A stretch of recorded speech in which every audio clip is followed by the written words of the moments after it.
குறைவான நேரத்தில் செய்யக்கூடிய சூப்பரான ஹெல்தியான ஸ்வீட் ரெசிபி தான் பார்க்க போகிறோம். இது அப்படியே வாயில் வச்சதும் கரைஞ்சி போயிடும், அவ்வளோ சூப்பராகவும் இருக்கும். இதில் நம்ம வெள்ளை சக்கரை சேர்க்காம செய்கிறதுனால ரொம்பவே ஹெல்தியான ஒரு ரெசிபியாக இருக்கும். ரொம்ப டேஸ்ட்டாக இருக்கும். இதோட டெக்ஸ்சர் பாருங்கள் எவ்வளோ சூப்பராக இருக்குது. ஹாய் ஃப்ரெண்ட்ஸ், எல்லாருக்கும் வணக்கம். என் பேர் Abhi. Welcome to Indian recipes Tamil.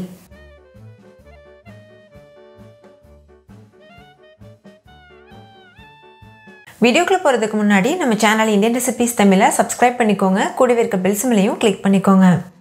First இந்த ரெசிபி பண்ணுறதுக்கு ஒரு பேனில் 1 கப் அளவு வெல்லம் சேர்த்துக்கோங்க.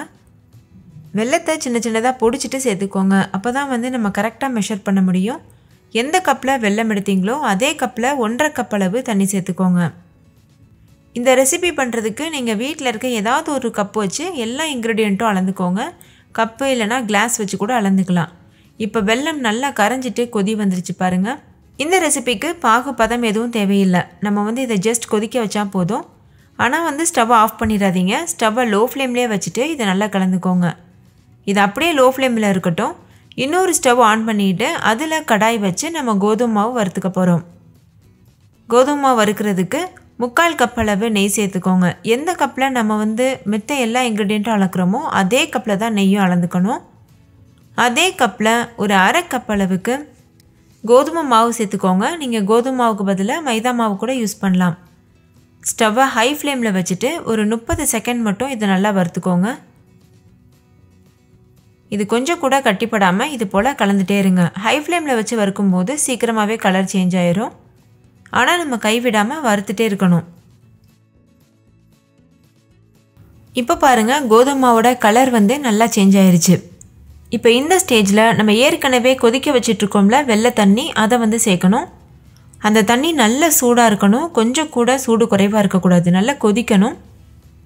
அதே மாதிரி எல்லா தண்ணியும் ஒரே டைமில் சேர்த்துடக்கூடாது. கொஞ்சமாக சேர்த்து இது போல் நல்லா கலந்துகிட்டே இருங்க.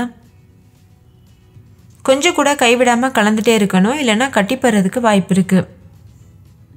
இந்த ரெசிப்பியில் நம்ம வெறும் 3 பொருள் தான் யூஸ் பண்ணியிருக்கோம். ஸோ தேவையான பொருட்களும் கம்மி, செய்கிற நேரமும் ரொம்ப குறைவு. அதனால் சட்டுன்னு யாராவது கெஸ்ட்டு வந்துட்டாங்கன்னா கூட இந்த ரெசிப்பியை நீங்கள் உடனடியாக செஞ்சிட முடியும்.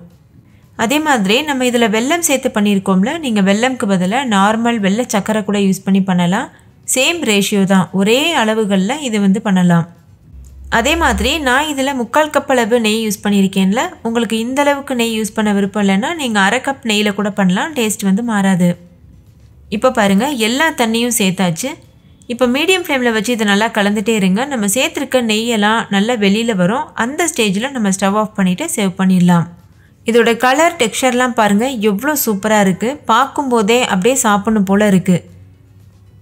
இதில் நம்ம கோதுமை மாவு, வெல்லம், நெய் இது மட்டும்தான் யூஸ் பண்ணியிருக்கிறதுனால ரொம்ப ஹெல்த்தியானது. ஸோ அவ்வளோதான் ஃப்ரெண்ட்ஸ், நம்மளோட டேஸ்டியான ஹெல்த்தியான ஸ்வீட் ரெசிபி ரொம்ப சூப்பராக தயாராகிருச்சு. இதில் நீங்கள் விருப்பப்பட்டீங்கன்னா நெய்யில் முந்திரி பருப்பு வறுத்து சேர்த்துட்டு அதுக்கப்புறமா நீங்கள் சர்வ் பண்ணலாம். நான் கடைசியாக கொஞ்சமாக கட் பண்ணின பாதாம் மட்டும் சேர்த்துருக்கேன். ஓகே ஃப்ரெண்ட்ஸ், இந்த ஸ்வீட் உங்கள் எல்லாருக்கும் ரொம்ப பிடிச்சிருந்துச்சுல. பிடிச்சிருந்தா லைக் பண்ணுங்கள், உங்கள் ஃப்ரெண்ட்ஸ் கூடயும் ஷேர் பண்ணுங்கள், கமெண்ட் பண்ண மறந்துடாதீங்க. தேங்க்யூ.